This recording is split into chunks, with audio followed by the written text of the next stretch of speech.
আমরা সেই পেয়ারা হাবিবের শানে ধারাবাহিকভাবে দীর্ঘ অনেকগুলো জমা রসুলের সিরাতের উপরে কথা বলতেছিলাম, রসুলের জীবনীর উপরে কথা বলতেছিলাম। আপনাদের মনে থাকবার কথা, রসুল্লাহর বয়স ছিল 60 বছর।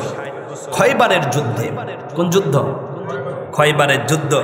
সাইয়েদিনা হযরতে আলী কাররামাল্লাহু ওয়াজহু নাম শুনছেন নাকি আজকে প্রথম শুনলেন? সাহাবীদের নাম শুনলে বলতে হয় রাদিয়াল্লাহু তাআলা আনহু, আর মহিলা সাহাবিয়াদের নাম শুনলে বলতে হয় রাদিয়াল্লাহু তাআলা আনহা। আমরা অনেক সময় মসজিদে এসে কিংবা বাড়িতে যখন আমরা হাই তুলি, কি তুলি? হাই, যেটা হচ্ছে ঠিক এরকম, এটাকে বলা হয় হাই। আর হাইটা আসে শয়তানের পক্ষ থেকে। যখন আপনি হাই তুলবেন তখন আপনি টিস্যু দিয়ে কিংবা রুমাল দিয়ে, সেটা যদি কাছে না থাকে, নতুবা আপনার হাত দিয়ে ঠিক এইভাবে মুখটাকে আপনি আটকায় ফেলবেন। কথা কি বুঝতেছেন? এতে আপনার দুইটা ফায়দা। একটা ফায়দা হচ্ছে যখন আপনি হাই তোলেন কিন্তু হাত দিয়ে সেটাকে প্রতিহত না করেন, তখন আপনার শরীরের মধ্যে প্রবেশ করে শয়তান। প্রবেশ করে কে? শয়তান। এই শয়তান প্রবেশ করার পরে শয়তান কি বইসা থাকে না ওয়াসওয়াসা দেয়?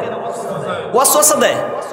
এই জন্য আপনি যখন হাই তুলবেন প্রথমত হাত দিবেন, আর দ্বিতীয়ত এই কারণে হাত দিবেন আপনার পাশে যিনি থাকে, অনেক সময় অনেকের মুখের দুর্গন্ধ আরেকজনের নাকে গিয়ে যখন পৌঁছে যায় তখন সে খুব বিরক্ত অনুভব করে। আপনি যেন কারো বিরক্তের কারণ না হয়ে দাঁড়ান। অনেক ক্ষেত্রে এক মাহফিলে এক শ্রোতা আমাকে বলে ফেললো যে হুজুর এই জায়গায় বসা যাচ্ছে না। সহজ সরল মানুষ তো ফ্রাঙ্কলি কথাটি বলে ফেলেছে। বললাম যে কেন? কয় হুজুর এই জায়গা থেকে বিড়ির গন্ধ আসে। চিন্তা করেছেন? এই জায়গা থেকে বিড়ির গন্ধ আসে মানে সে যদি সেই ব্যক্তিকে মেনশনও না করেন, তার মানে এই নামাজি ব্যক্তির পাশে একজন বিড়িখোর ছিল, তার বিড়িখোরের পাশ দিয়ে এতটা দুর্গন্ধ যার কারণে নামাজি মানুষ এটা মেনে নিতে পারতেছেন না। আমরা অনেক সময় বিড়ি খেয়ে মুখ দিয়ে দুর্গন্ধ, শরীর দিয়ে দুর্গন্ধ, জামা কাপড় দিয়ে দুর্গন্ধ, পাশে যিনি নামাজে দাঁড়ান। একদিন আমি বিড়ম্বনার মধ্যে পড়ে গিয়েছি। একদিন মাগরিবের সালাতে মাহফিলে যাবার পথে কোনো এক মসজিদে ঢুকে পড়েছে। আমি তৃতীয় কাতারের মুক্তাদি হয়েছে।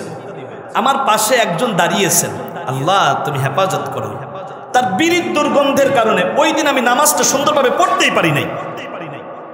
একবার আমার মন যায় সেজদার দিকে, আবার মন যায় বিড়ির দুর্গন্ধের দিকে। পরবর্তীতে নামাজ আমি আবার দৌড়ায় পড়ছি যে না, এই নামাজে খুশু হয় নাই। তার মানে আপনি বিড়িখোর, আপনার শরীর দিয়ে দুর্গন্ধ করে, আপনার পাশে একজন নামাজ পড়ে তার নামাজের বিঘ্ন ঘটে, আপনি আরেকজনের বিরক্তির কারণ হবেন কেন? আরেকজনের নামাজে আপনি ক্ষতি করবেন কেন? এইটা একবার চিন্তা করেন। বিড়ি খাইলে, সিগারেট খাইলে আপনার উপকার হয়, বিষয়টি তেমন না। অপচয়, ওয়ালা তুবাযযির তাবযীরা, খবরদার তোমরা অপচয় করবা না। আল্লাহ যেটা নিষেধ করেন সেইটা আল্লাহর অর্ডার হয়, আর আল্লাহ যেটা অর্ডার করেন সেইটা যারা পালন করে তারাই আল্লাহর অনুগত বান্দা। সুবহানাল্লাহ। যাদের এই ব্যাড হ্যাবিটগুলো আছে আপনারা পরিহার করবেন। আল্লাহ যেন আমাদেরকে আস্তে আস্তে এগুলো ছেড়ে দেবার তৌফিক করে দেন, পড়ুন আমিন। যারা বিড়ি সিগারেট খায় তারাও জানে এটা আমাদের শরীরের ক্ষতি, আমাদের আর্থিক একটি অপচয়, এটা জানে, তারপরও একটা অভ্যাসে পরিণত হয়েছে। আমরা ভাইদের জন্য দোয়া করব যে আল্লাহ যেন আমাদের এই ভাইগুলোকে বিড়ি সিগারেটের মতো এই নেশা থেকে বের হবার তৌফিক করে দেন, পড়ুন আমিন। এইবার কথাগুলো শোনেন। খয়বারের যুদ্ধে সাইয়েদিনা হযরতে আলী কাররামাল্লাহু ওয়াজহুর ঢাল মোবারক ভেঙে গিয়েছে। ইসলামের জন্য, দ্বীনের জন্য হযরত আলী রাদিয়াল্লাহু তাআলা তরবারি হাতে নিয়ে যুদ্ধ করতেছেন, কিন্তু নাই ঢাল। নাই কি? ঢাল। ঢাল হচ্ছে শত্রুপক্ষ যখন আপনাকে তরবারি দিয়ে আঘাত করবে, ওইটা প্রতিহত করার জন্য এক ধরনের বড় একটি ঢাল থাকে, যেগুলো বেতের তৈরিও হতে পারে, লোহার তৈরিও হতে পারে। এরকম ঢাল দিয়ে শত্রু আক্রমণ করলে সেটা প্রতিহত করার এক বিশেষ যন্ত্রের নাম হচ্ছে ঢাল। সাইয়েদিনা হযরত আলী কাররামাল্লাহু ওয়াজহুর ডালটা যুদ্ধ করতে করতে ভেঙে গিয়েছে। কিন্তু কি এক বীর যোদ্ধা, এক হাতে তার তরবারি, আর এক হাত দিয়ে তিনি প্রতিহত করতেছেন শত্রুর আক্রমণ। এক পর্যায়ে মুসলমান বিজয়ী হবে একটা অবস্থা।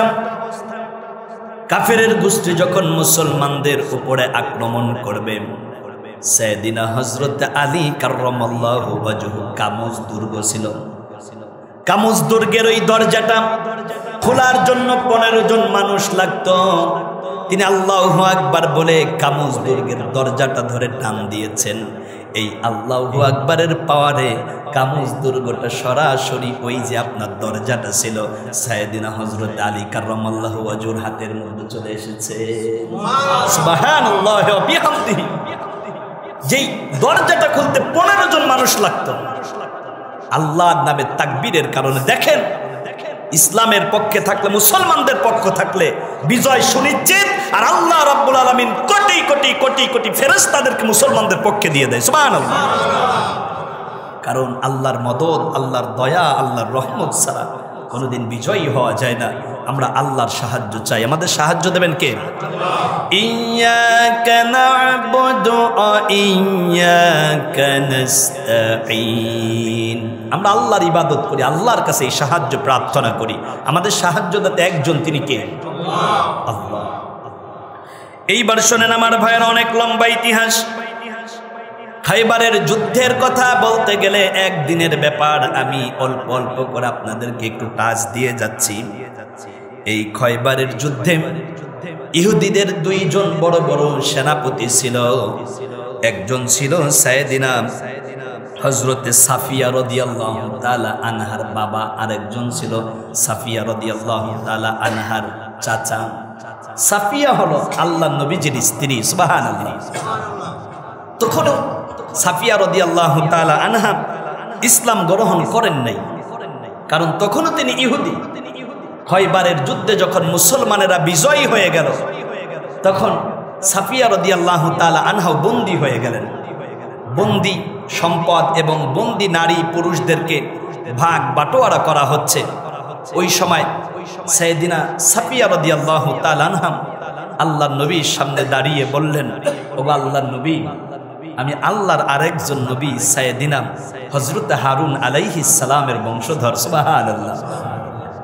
যখন দেখবেন এক ব্যবসায়ী আর এক ব্যবসায়ীর দোকানে গিয়ে ব্যবসায়ী পরিচয় দেয়, লিল্লাহে তাকবীর।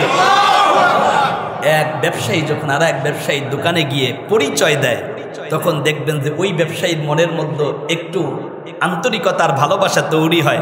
যে এই জিনিসটা 3 টাকা বিক্রি করে, দেখবেন যে ওই জিনিসটা 2.5 টাকায় দিয়ে দিয়েছে। সম্প্রীতি, ভালোবাসা।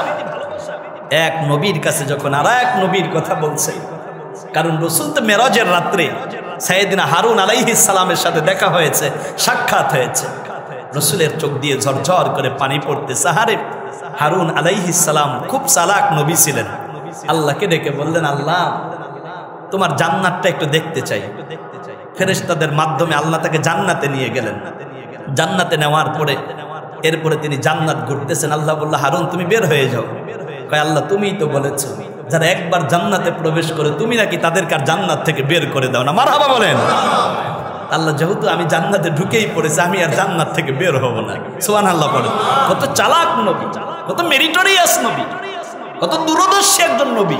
আর নবীদের আল্লাহ 2টি গুণ দিয়েছে, একটি হচ্ছে তার দূরদর্শিতা আর একটি হচ্ছে তার সুন্দর চেহারা। সুবহানাল্লাহ। হারুন পয়গম্বরের বংশধর। সাফিয়া রাদিয়াল্লাহু তাআলা আনহা ডেকে ডেকে বললেন, আল্লাহর হাবিব গো, আমি আপনার ভাগে থাকতে চাই, কারণ আমি নবীর বংশের মানুষ। আল্লাহর হাবিব ডেকে বলল, সাফিয়া রে, তোমার মুখের মধ্যে 5 আঙ্গুলের একটি দাগ, কিসের দাগ? সাফিয়া রাদিয়াল্লাহু তাআলা আনহা ডেকে বলল, আজ থেকে প্রায় 1 মাস আগে আমি রাতের গভীরে একটা স্বপ্ন দেখলাম। স্বপ্নটা ছিল আসমানের পূর্ণিমার চাঁদ আমার মুখের উপরে আলো দিচ্ছে। এই ঘটনাটা যখন আমি আমার স্বামীর কাছে বললাম, আমার স্বামী সহ্য করতে পারে নাই। এই কথা শোনার সঙ্গে সঙ্গে তার হাত দিয়ে আমার মুখের মধ্যে একটা থাপ্পড় লাগিয়ে দিয়েছে। রাসূল গো, আঘাতের পরিমাণটা এত জোরালো ছিল, আজ 1 মাস পর্যন্ত আমার মুখের মধ্যে সেই দাগটা লেগেই আছে। সুবহানাল্লাহ বলবেন না? আল্লাহর হাবিব বলল, সুফিয়া রে, বুঝতে পেরেছি ওই পূর্ণিমার চাঁদ হলাম আমি, বিশ্বনবী মুহাম্মদুর রাসূলুল্লাহ। আর যেই ব্যক্তি পূর্ণিমার চাঁদ দেখে, সে তো আমি রাসূলকেই দেখে ফেলে। আর যেহেতু তুমি পূর্ণিমার চাঁদ দেখেছো, তোমার মুখকে আলোড়িত করে দিচ্ছে, তোমার স্বামী বুঝে ফেলেছিল অচিরেই তুমি বিশ্বনবী মুহাম্মদুর রাসূলুল্লাহর বউ হয়ে যাবা। এই জন্য ইহুদি সহ্য করতে পারে নাই, তোমাকে একটা থাপ্পড় দিয়েছে। তুমি সৌভাগ্যবতী এক নারী। সঙ্গে সঙ্গে আল্লাহর হাবিব সাল্লাল্লাহু আলাইহি ওয়াসাল্লাম সাইয়েদিনা হযরতে সাফিয়া রাদিয়াল্লাহু তাআলা আনহাকে বিয়ে করে ফেললেন। সুবহানাল্লাহ। আল্লাহর হাবিবের এই 60 বছর বয়সেই আল্লাহর প্যারা হাবিব আর একজন মহিয়সী নারীকে বিয়ে করেছিলেন, যার নাম ছিল মাইমুনা। নাম ছিল কি? আমি মাঝে মাঝে মাইমুনা রাদিয়াল্লাহু তাআলা আনহার একটি কথা বলি, আপনাদের মনে থাকবার কথা। বৃহস্পতিবার দিবাগত জুমাবার রাতে মাইমুনা বয়স হচ্ছে 82 বছর। কত বছর? রাসূলের স্ত্রীদের মধ্যে সবচাইতে বয়স্ক নারী হচ্ছে মাইমুনা। বৃহস্পতিবার দিবাগত রাত আল্লাহর হাবিবের যাওয়ার কথা, মাইমুনার ঘরে গেলেন। মাইমুনার ঘরে প্রচন্ড জ্বরে মাইমুনা ডেকে বলল, রাসূল আপনাকে তেমন কোনো খেদমত দিতে পারবো না, আজকের রাতটা আপনাকে আমি আমার বোন আয়েশার জন্য অক্ষ করে দিলাম। এই মহিলার নাম হচ্ছে মাইমুনা, উম্মাহাতুল মুমিনিন, নবীদের স্ত্রী, আমাদের মা। নবীদের স্ত্রী আমাদের কি? সবাই বলেন না কি? নবীদের স্ত্রী আমাদের মা। মাইমুনা রাদিয়াল্লাহু তাআলা আনহাকে আল্লাহর হাবিব বিয়ে করলেন।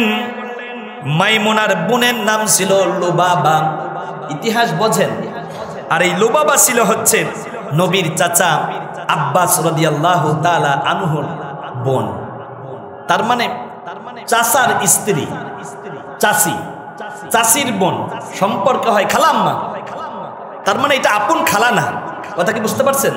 আপন খালা না, এটা বিয়ের বৈধতা আছে। আল্লাহর প্যারা হাবিবের ব্যাপারে মাইমুনা একদিন তার বোন লুবাবাকে ডেকে বললেন, বোন রে, আমার মনে চায় বিশ্বনবী জনাবে মুহাম্মদুর রাসূলুল্লাহর বউ যদি আমি হতে পারতাম, আমার জীবনটা কতই না পূর্ণ হয়ে যেত, আমার জীবনটা কতই না ধন্য হয়ে যেত, আমি বড্ড বেশি ভাগ্যবতী হয়ে যেতাম। ও বন্দে, তুমি কি পারবা বিশ্বনবী মুহাম্মদুর রাসূলুল্লাহর সাথে আমার বিবাহের একটি অ্যারেঞ্জ করতে? লুবাবা ডেকে বলল, বোন শোনো, আমি একটু তোমার দুলা ভাইয়ের সাথে কথা বলি। লুবাবা স্বামীকে ডাক দিয়ে বলল, আমার প্রাণের স্বামী গো, আপনার ভাতিজা বিশ্বনবী জনাবে মুহাম্মদুর রাসূলুল্লাহকে একজন মহিলা বিয়ের প্রস্তাব দিয়েছে। আব্বাস রাদিয়াল্লাহু তাআলা আনহু বলল, কে? লুবাবা ডেকে বলল, আমার বোন মাইমুনা তোমার ভাতিজা বিশ্বনবী মুহাম্মদুর রাসূলকে বিয়ে করতে চায়। আল্লাহর হাবিবের কাছে আব্বাস রাদিয়াল্লাহু তাআলা আনহু গিয়ে বললেন, ভাতিজারে, তুমি তো আমার ছেলের মতোই, মানে আমার ছেলে। আমি চাচা হিসাবে তোমার কাছে আজকে একটা দাবি করব, তুমি কি আমার দাবিটা পূরণ করবা? আল্লাহর রাসূল চাচার হাতের মধ্যে একটা চুমা দিয়ে বললেন, চাচা গো, আপনার কি মনে হয় আমি এমন অকৃতজ্ঞ ভাতিজা? আমার চাচা তো বাবার মতো, আম্মুর রাজুলি সিন ও আবি, চাচা তো বাবার মতো, ও আমার চাচা, ও আমার বাবা। আপনি যদি আমাকে রিকোয়েস্ট করেন তাহলে আমি বড্ড বেশি কষ্ট পাই। চাচারা তো কোনোদিন রিকোয়েস্ট করতে পারে না, চাচারা করবে আদেশ। কি করতে হবে আমি রাসূলকে বলেন, চাচা আপনি বলতে দেরি হবে, আমি মুহাম্মদুর রাসূলুল্লাহ মানতে দেরি হবে না। কি এক ভাতিজা, কত অনুগতশীল এক ভাতিজা বিশ্বনবী মুহাম্মদুর রাসূলুল্লাহ। ভাতিজারা অনুগত হতে হবে, আর চাচারাও সাইয়েদিনা আব্বাসের ভূমিকায় থাকতে হবে। চাচা এমন এক চাচা, জনমের মতো ভাতিজার জন্য। আস্তাগফিরুল্লাহ। চাচারা এই কাজগুলো করবেন না। আপনি মরণের পরে আপনার লাশের খাটনিটা আপনার ভাতিজা ধরবেন, কারণ আপনার সন্তানেরা যেমন হাউমাউ হাউমাউ করে বাবা বাবা বলে কাঁদবে, আর ভাতিজাগুলো হাউমাউ হাউমাউ করে চাচা চাচা বলে বিনায়া বিনায়া কাঁদবে। আমার প্রিয় ভাইয়েরা, পর্দার অন্তরালের মা বোনেরা, দারুণ করে কথাগুলো শুনে নেন। আল্লাহর প্যারা হাবিব বিশ্ব নবী জনাবে মুহাম্মদুর রাসূলুল্লাহ সাইয়েদিনা মাইমুনা রাদিয়াল্লাহু তাআলা আনহাকে বিয়ের ব্যাপারে রাজি হয়ে গেলেন। ঘটকারি করছে কে? নবীর আপন চাচা আব্বাস রাদিয়াল্লাহু তাআলা আনহু। আল্লাহর নবী মাইমুনাকে বিয়ে করে ফেললেন। আর অষ্টম হিজরিতেই, এই সপ্তম হিজরিতেই তৎকালীন সময় আবিসিনিয়ার বাদশাহ নাজ্জাসী, এই নাজ্জাসী তখন কালেমা পড়ে মুসলমান হয়ে গিয়েছিলেন। সুবহানাল্লাহ পড়েন। তাহলে ইসলামের দল এইটা ভারী হচ্ছে না পাতলা হচ্ছে? দিন দিন ইসলামের অবস্থাটা এখন এমন হচ্ছে, ইহুদি নাসারা বৌদ্ধ এবং ইউরোপিয়ানরা চিন্তা করতেছে আগামী 10 বছর পরে তাম পৃথিবীতে সবচাইতে বেশি জনগোষ্ঠী হবে মুসলমানদের। কয়েকদিন আগে আপনার ব্রাজিলের এক ব্যক্তির সাথে সোশ্যাল মিডিয়াতে আমার কথা হচ্ছিল, ইসলামের ব্যাপারে এত ইন্টারেস্টেড। আমাকে ডেকে বলল, হুজুর প্রতিদিন আমাদের ব্রাজিলে 9 জন করে মানুষ ধর্মান্তরিত হয়ে কালেমা পড়ে মুসলমান হয়ে যাচ্ছে। কয়জন? প্রতিদিন 9 জন করে। তার মানে এক মাসে 270 জন কালেমা পড়ে মুসলমান হয়ে যাচ্ছে। যখন মুসলমানের পরিমাণটা দিন দিন বাড়বে, অধিক মুসলমান যখন দিনের দাওয়াত দেবে, ওই দিন বেশি দূরে নাই তাম পৃথিবীর নেতৃত্ব আল্লাহ মুসলমানদের হাতেই দিয়ে দেবেন।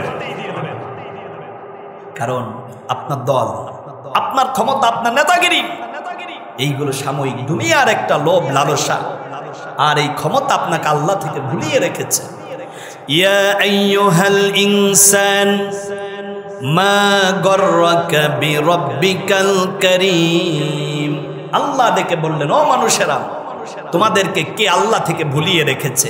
আচ্ছা বলেন, আমাদেরকে আল্লাহ থেকে ভুলিয়ে রাখে কে? সবাই বলেন না, শয়তান। আল্লাযী ইউওয়াসওয়িসু ফি সুদুরিন নাস। মানুষের অন্তরের মধ্যে ওয়াসওয়াসা দেয় অবিরত শয়তান। ওয়াসওয়াসা দেয় কে? শয়তান। এজন্য যখনই আপনাকে শয়তান ওয়াসওয়াসা দেবে, ফজরে আপনাকে শয়তান বলবে আর একটু জনমের মতো ঘুমা, ওই সময় আপনি বলবেন, মিস্টার ইবলিস, তোর সাথে একটা যুদ্ধের ঘোষণা, দেখবো তুই পারো নাকি আমি পারি। একটা লাভ দিয়ে উঠে পড়বেন, তাও যদি উঠতে না পারেন আপনি পড়ে নেন, আউযু বিল্লাহি মিনাশ। বিতাড়িত অভিশপ্ত শয়তান থেকে কার আশ্রয় চাই? আমাদের আশ্রয়দাতা কে? আউযু বিল্লাহি মিনাশ শাইতানির রাজিম পড়বেন। এরপর আপনি আল্লাহু আকবার বলে বিছনা থেকে উঠে পড়েন। প্রচন্ড শীতের মধ্যে ওযু করে আপনি যদি নামাজের মুসল্লায় দাঁড়ায়া যেতে পারেন, ওয়াত্তাকাউ, আল্লাহর ভয় অন্তরের মধ্যে থাকার কারণে, লাফাতাহনা, আল্লাহ রাব্বুল আলামিন খুলে দেবেন। যদি এখানে আল্লাহ বলতো ফাতাহতু, তাহলে আল্লাহ একটা দরজা খুলে দিতেন, কারণ ফাতাহতু ওয়াহিদ মুতাকাল্লিমের সিগা, আর ফাতাহনা এখানে জামা মুতাকাল্লিমের সিগা, মানে অনেকগুলো। আলাইহিম বারাকাতিম মিনাস সামাই ওয়াল আরদ। আল্লাহ রাব্বুল আলামিন ডেকে বললেন, আসমান জমিনের যতগুলো দরজা আছে, আমি আল্লাহ রাব্বুল আলামিন সব রহমতের দরজাগুলো বান্দা তোর জন্য খুলে দেই। কার ভয় অন্তরের মধ্যে থাকলে আপনার জন্য আল্লাহ আসমান জমিনের দরজা খুলে দেয়? সবাই বলেন না, কার ভয়? এই আল্লাহর ভয় অন্তরের মধ্যে সেট যারা করতে পারছে তারাই মুত্তাকি হয়ে গিয়েছে। সুবহানাল্লাহ পড়েন। আল্লাহর হাবিব সিদরাতুল মুনতাহার পাশে গেলেন, তাকায়া দেখলেন ডান পাশে একটা মসজিদ আছে, মসজিদের নাম বাইতুল মামুর। মসজিদের নাম কি? বাইতুল মামুর। এই বাইতুল মামুরে প্রতি ওয়াক্তে 70 লক্ষ ফেরেশতা নামাজ পড়তে পারে। কত লক্ষ? 70 লক্ষ ফেরেশতা। একজন ফেরেশতা একবার যদি বাইতুল মামুরে এক ওয়াক্ত নামাজ পড়ে, কিয়ামত পর্যন্ত দ্বিতীয়বার ওই ফেরেশতার ওই মসজিদে ঢোকার মতো কোনো সুযোগই পায় না। এইবার চিন্তা করেন আল্লাহ ফেরেশতার সংখ্যা কত। ঠিক বাইতুল মামুরের বাম পাশে, সিদরাতুল মুনতাহার বাম পাশে একটা বড়ই গাছ আছে। কি গাছ? বড়ই গাছ। আল্লাহর হাবিব তাকায়া দেখলেন বড়ই গাছের মধ্যে অনেক পাতা, কিছু পাতা একেবারে আপনার হলুদ বর্ণ ধারণ করেছে, কিছু কিছু পাতা আবার ওই গাছের নিচ দিয়ে পড়ে আছে। কথা কি শুনতেছেন? আল্লাহর হাবিব ডেকে বললেন, ভাই জিবরিল, ইয়া আখি জিবরিল, ও জিবরিল গম, এই যে বড়ই গাছের পাতাগুলো হলুদ হলুদ দেখা যায় কেন? বড়ই গাছের পাতা হলুদ হলুদ দেখা যায় কেন? জিবরিল আলাইহিস সালাম ডেকে বললেন, শোনা যায় না, এটার কারণ কি?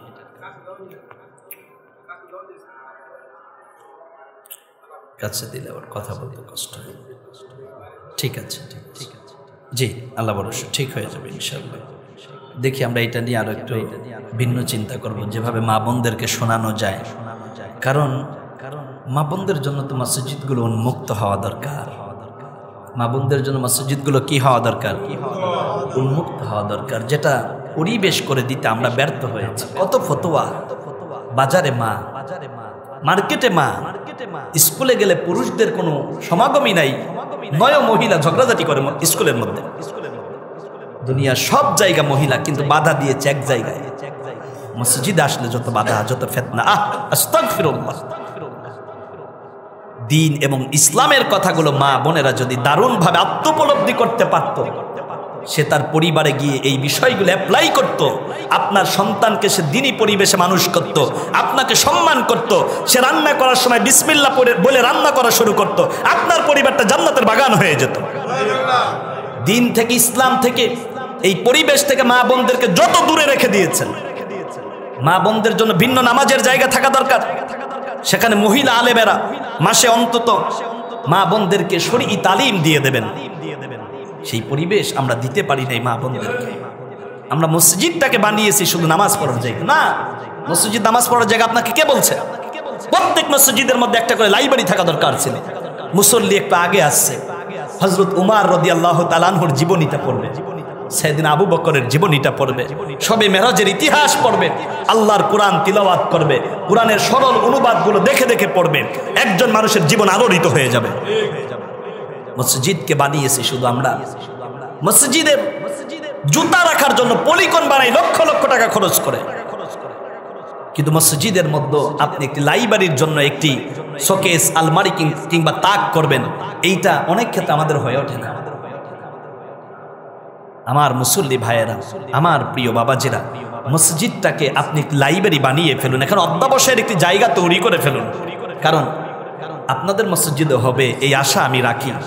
কারণ মসজিদ পরিচালনা পর্ষদে যারা আছেন এরা অনেক দূরদর্শী এবং অনেক চিন্তাশীল মানুষ। তারা দিন ইসলামকে নিয়ে, মসজিদকে নিয়ে, সমাজকে নিয়ে, জাতিকে নিয়ে, পঞ্চায়েতকে নিয়ে খুব বেশি ভাবে। এটা আমি আত্মোপলব্ধি করতে পারি। আমি তো আপনাদের খতিব হিসাবে আপনাদের ব্যাপারে আমার একটা ফ্রাঙ্কলি অপিনিয়ন হচ্ছে এমন যে আমার দৃষ্টিতে আমার সব মুসল্লিগুলো আমার কলিজার মণিকোঠায় জায়গা করে নিয়েছেন। আমার দৃষ্টিতে আমার সব মুসল্লি ভালো, বলুন আলহামদুলিল্লাহ। আমার প্রিয় ভাইয়েরা, গতকালকে দক্ষিণ পানগা এলাকাবাসী কর্তৃক আয়োজিত 3 দিন ব্যাপী মাহফিলের দ্বিতীয় দিনে এশার সালাতের পরে আমি কথা বলেছিলাম। ওখানে একটা কথা আমি মা বোনদের ব্যাপারে বলেছিলাম। দিন থেকে মা বোনেরা যত দূরে সরে চলে গিয়েছে, ফেসবুক, ইউটিউবে মা বোনদেরকে তত বেশি ধরে বসেছে। রান্না করতে গেলেও মা বোন ইউটিউব চালায়, রান্না করতে গেলে মা বোন টিকটক করে। ওই মা ওই বোনকে আপনি যদি দিনের তালিম দিতে পারতেন, ওই বোন যখন রান্না করতো সে আল্লাহর কোরআনের তিলাওয়াত করত, নবীর প্রতি দুরূদ পড়ত। আর আল্লাহর কোরআনের তিলাওয়াত যেখানে থাকে আল্লাহ রব্বুল আলামিন সেখানে বরকত ঢেলে দেয়। সুবহানাল্লাহ। দিন শেখানোর জন্য, ইসলাম বোঝানোর জন্য মা বোনদের জন্য একটি দ্বীনি পরিবেশ তৈরি করা দরকার, যেখানে মহিলাদের মন এত বেশি নরম হয়। কারণ মায়ের জাতির মন খুব বেশি নরম। দেখবেন যে মা বোনেরা দিনের জন্য, আহারে সাইয়েদিনা হযরতে খাদিজাতুত তাহেরা রাদিয়াল্লাহু তাআলা আনহা মক্কার সবচাইতে ধনাঢ্য এক মহিলা ছিল। আল্লাহ রসুলের সাথে বিয়ে হওয়ার সাথে সাথে সব সম্পত্তি ইসলামের জন্য উইল করে দিয়েছেন। সুবহানাল্লাহ। নারীরাও দিতে পারেন। হযরতে যায়েনব রাদিয়াল্লাহু তাআলা আনহা আল্লাহ নবীর বড় মেয়ে, ইসলামের জন্য, দ্বীনের জন্য জীবনটাকে কুরবান করে দিয়েছেন। সুবহানাল্লাহ। এজন্য মা বোনদের জন্য একটা দ্বীনি পরিবেশ যদি থাকতো, তারাও কোরআনের আলোচনা শুনে, তারাও ইসলামের সুশীতল অমীয় বাণী, ইসলামের ইতিহাস জানার পরে অন্তরটা নরম হয়ে যেত। তারাও পুরুষদের মতো সমান হারে দ্বীনের ব্যাপারে পার্টিসিপেট করার একটি দারুণ সুযোগ তৈরি হয়ে যেত। ঠিক না? মা বোনদের ব্যাপারে চিন্তা করা দরকার সমাজের মানুষের। আমার বন্ধুগণ, আমার ভাইয়েরা শুনে নেন, 8ম হিজরি রমজান মাস মক্কা বিজয় হয়ে গেল। আল্লাহর হাবিব সাল্লাল্লাহু আলাইহি ওয়াসাল্লাম মদিনা থেকে মক্কায় আসলেন। মক্কার অলিতে গলিতে একটি খবর ভেসে উঠল, আব্দুল্লাহর বেটা মুহাম্মদ মক্কায় আসতেছে, তোমাদেরকে হত্যা করবে। কারণ মুহাম্মদ যখন মক্কায় ছিল তোমরা তখন মুহাম্মদের জনমের মতো জ্বালাইছো। তার মানে মুহাম্মদ রাসূলুল্লাহ যেই 13 বছর মক্কায় ছিল, কুরাইশরা আল্লাহ নবীকে কষ্ট কি কম দিয়েছে না খুব বেশি দিয়েছে? খুব বেশি দিয়েছে। এখন কুরাইশরা ভয় পাচ্ছে, আহারে মুহাম্মদ যেহেতু মদিনা থেকে মক্কায় আসতেছে, হয়তো আমাদের উপরে নির্যাতনের মাত্রাটা মুহাম্মদ বাড়িয়ে দেবে। নাউজুবিল্লাহ বলবেন না? কারণ আমার নবীর অন্তরটা কি কনজারভেটিভ নাকি নবী খুব উদার? নবী হচ্ছে উদার। সে কোন বন্ধু বল বেশি বিশ্বস্ত, কার কাছে মন খুলে দেওয়া যায়, কার কাছে সব কথা বলা যায়, হওয়া যায় বেশি আশ্বস্ত। তার নাম আহমদ, বড় বিশ্বস্ত। যেজন কখনো ব্যথা দিতে জানে না, যেজন কেবলি মুছে দেয় বেদনা, হৃদয়ের আহাকার আপন করে নিতে আজ করবো বেশি প্রশস্ত। তার নাম আহমদ, বড় বিশ্বস্ত। আল্লাহ নবীর চাইতে এত উদার মনের নবী আর কেউ ছিলেন না। আমার নবী হচ্ছে পৃথিবীর সব নবীদের চাইতে সেরা নবী। সুবহানাল্লাহ।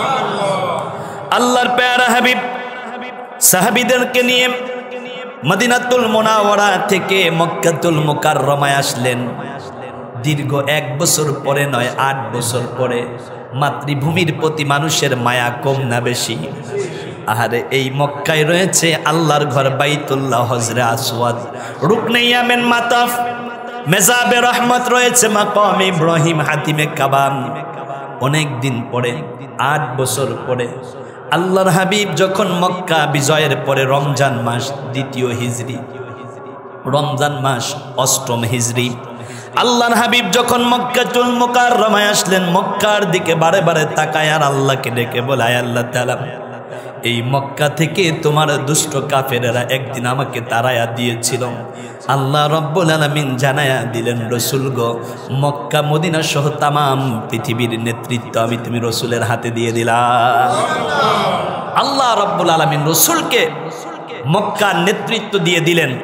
আল্লাহর পেয়ারা হাবিব মক্কায় আসবেন এই সংবাদ শুনে যারা রসুলের উপর অত্যাচার করেছিল তারা দলে দলে দলে দলে পাহাড়ের পাদদেশে পালানোর জন্য ছোটাছুটি শুরু করছে। কে কাকে দেখবে? একজন 93 বছর বয়স্ক বৃদ্ধা মহিলা তার সন্তান তাকে রেখে পাহাড়ের পাদদেশে পালিয়ে গিয়েছে। মহিলা ঠুক ঠুক করে লাঠিতে ভর দিয়ে দিয়ে 2টা গাট্টি নিয়ে সে দৌড়ায়। সামনে দাঁড়িয়েছে বিশ্বনবী মুহাম্মদুর রাসূলুল্লাহ। আল্লাহর হাবিব এই দৃশ্য দেখে রসুলের কলিজার মধ্যে রেখাপাত করলো। নবীজির চোখ মোবারক দিয়ে ঝরঝর করে পানি পড়া শুরু হলো। কারণ অন্যের দুঃখে আমার মায়ার নবী খুব বেশি দুঃখিত হতেন। অন্যের কষ্টে আমার নবীজির কলিজাটা আটকে উঠত। আল্লাহর হাবিব বৃদ্ধা মহিলার হাত ধরে বললেন, মাগো, কোথায় তুমি যাও?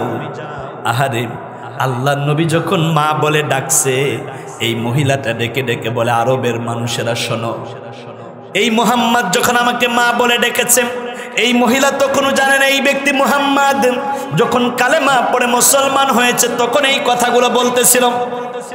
আরবের মানুষেরা শোনো, মুহাম্মদ যেদিন আমাকে মা কইয়া একবার ডাক দিয়েছিল, আমার 4টা মেয়ে 5টা ছেলে, এই 9 জন জীবন ভরে আমাকে যতবার মা বলে ডেকেছে, আমি যতটুকু শান্তি না পেয়েছি তার চাইতে কোটি কোটি গুণ বেশি শান্তি পেয়েছি মুহাম্মাদের মা ডাকের ভিতরে। আল্লাহর হাবিব সাল্লাল্লাহু আলাইহি ওয়াসাল্লাম এমন একজন নবী, ওয়া তাহমিলুল কাল্লাম, আল্লাহর রাসূল অন্যের বোঝা বহন করেন। সুবহানাল্লাহ পড়েন। আল্লাহর রাসূল অন্যের বোঝাটা কি করেন? বহন করেন। বৃদ্ধা মহিলা বোঝা নিয়ে চলতে পারে না। আল্লাহর হাবিব ডেকে বলল, মাগো আপনার বোঝাটা আমার কাছে একটু দেন। মহিলা ডাক দিয়ে বলল, তুমি যুবক মানুষ, আমার বোঝাগুলো নিয়ে, আমার গাঠুরি নিয়ে যদি তুমি পালাও। আল্লাহর হাবিব ডেকে বলল, না মা না, আমার চেহারার দিকে একটু তাকান। মহিলার ডেকে বললেন, তোমার চেহারা দেখে তো একটু মায়া মায়া মনে হয় তুমি আমার গাঠুরি নিয়ে পালাবা না, কিন্তু আমার গাঠুরি বহন করলে আমি তোমাকে উজুরত পারিশ্রমিক দিতে পারবো না। আল্লাহর হাবিব বললেন, আমাকে কোনো অর্থকরী সম্পদ দেনার দিরহাম দিতে হবে না। মাগো আপনার কষ্টটা লাঘব করার জন্য আমি আপনার বোঝাটা বহন করতে চাই, আপনি কোথায় যাবেন সেই কথা বলেন। বৃদ্ধা মহিলা ডেকে বলল, পাহাড়ের পাদদেশে আমার সন্তানগুলো পালিয়েছে। আব্দুল্লাহর বেটা মোহাম্মদ মক্কা বিজয়ে নাকি কুরাইশদেরকে হত্যা করবে, এই জন্য পালাচ্ছি।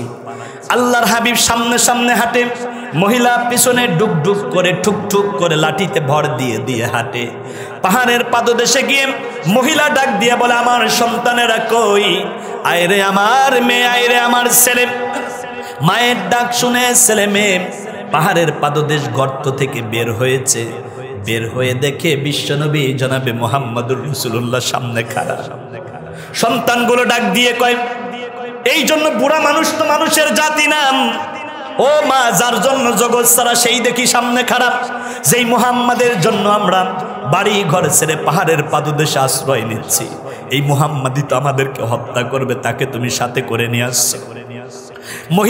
মহিলাটার 1 সেকেন্ডও দেরি করে নাই, আল্লাহ নবীকে জড়ায়া ধরে ডাক দিয়ে কয়, সন্তানেরা শোনো, এই যদি হয় মুহাম্মাদের চরিত্র, এর চাইতে ভালো আর কোনো মানুষ নাই, সে কোনোদিন মানুষ হত্যা করতে পারে না। আজকের থেকে আমি মুহাম্মাদুর রাসূলুল্লাহর কদমে নিজেকে সুপর্দ করে দিলাম। ডাক দিয়ে বলল, ওগো আল্লাহর পেয়ারা হাবিব, আপনি আমাকে পড়ায়া দেন লা ইলাহা ইল্লাল্লাহু মুহাম্মাদুর রাসূলুল্লাহ। একবার জোরে বলা যাবে কি সাল্লাল্লাহু? আজকের জুমার একেবারে শেষ প্রান্তে আমি, ও আমার ভাইয়েরা, আমার বন্ধুগণ, দারুণ করে কথাগুলো শোনেন। 8ম বছর হিজরতের আল্লাহর পেয়ারা হাবিবের বয়স 61 বছর। কত বছর? আল্লাহর নবীজির 61 বছর। রাসূলের একজন স্ত্রী ছিল, যার নাম ছিল মারিয়া কিবিতি। এই মারিয়া রাদিয়াল্লাহু তাআলা আনহার ঘর আলোড়িত করে, কোল আলোড়িত করে আল্লাহর নবীর একটা পুত্র সন্তান হয়, যার নাম হলো ইব্রাহিম। নাম কি? ইব্রাহিম। আল্লাহর নবীর কোনো পুত্র সন্তান বেঁচে ছিল না, কারণ দাউদ নবীর সন্তান সুলাইমান নবী হয়, ইব্রাহিম নবীর সন্তান ইসহাক ইসমাইল নবী হয়, অপরদিকে আপনার ইয়াকুব নবীর সন্তান ইউসুফ আলাইহিস সালাম নবী হয়। তার মানে নবীদের সন্তান নবী হয়, কিন্তু বিশ্বনবী মুহাম্মদুর রাসূলুল্লাহর সন্তান নবী হবে না, এইটা আল্লাহ মানতে পারেন নাই। এই চিন্তা করে রাসূলুল্লাহর সন্তানগুলো যারা ছেলে ছিল, তাদেরকে ছোট্টবেলায় আল্লাহ রাব্বুল আলামিন দুনিয়া থেকে নিয়েছেন। সুবহানাল্লাহি ওয়া বিহামদিহি। শেষ কথা, এই বছরেই আল্লাহর হাবিবের বড় মেয়ে সাইয়েদিনা জয়নাব রাদিয়াল্লাহু তাআলা আনহার ওফা মোবারক হয়, দুনিয়া থেকে তিনি মৃত্যুবরণ করেন। এই 8ম হিজরিতে আল্লাহর রসুল জয়নাবকে দাফন করে চলে গিয়েছিলেন একটি যুদ্ধে। যুদ্ধের নাম ছিল হুনাইনের যুদ্ধ। কোন যুদ্ধ? হুনাইনের যুদ্ধ। গতকালকে মাহফিলে আমি জয়নাব রাদিয়াল্লাহু তাআলা আনহার মৃত্যুর মর্মান্তিক ইতিহাস তুলে ধরেছিলাম। আপনারা জয়নাব রাদিয়াল্লাহু তাআলা আনহার মৃত্যুর ইতিহাস অলরেডি শুনে ফেলেছেন। আগামী জুমায় আমরা রসুলের 62 বছর এবং 63 বছর রসুলের মৃত্যুর মাধ্যমে আগামী জুমাতেই রসুলের সিরাত শেষ করব ইনশাআল্লাহ। এজন্য আপনাদের প্রতি উদাত্ত আহ্বান রাখছি, জুমার দিন আজানের আগে ভাগে আল্লাহর ঘর মসজিদে আসা ইমামদারদের জন্য দায়িত্ব হয়ে যায়, আর এটা আল্লাহর অর্ডার। আল্লাহ যেন কোরআনের সহি কথাগুলো আমাদেরকে আমলের তৌফিক করে দেন, পড়ুন আমিন। হাদা মা ইনদি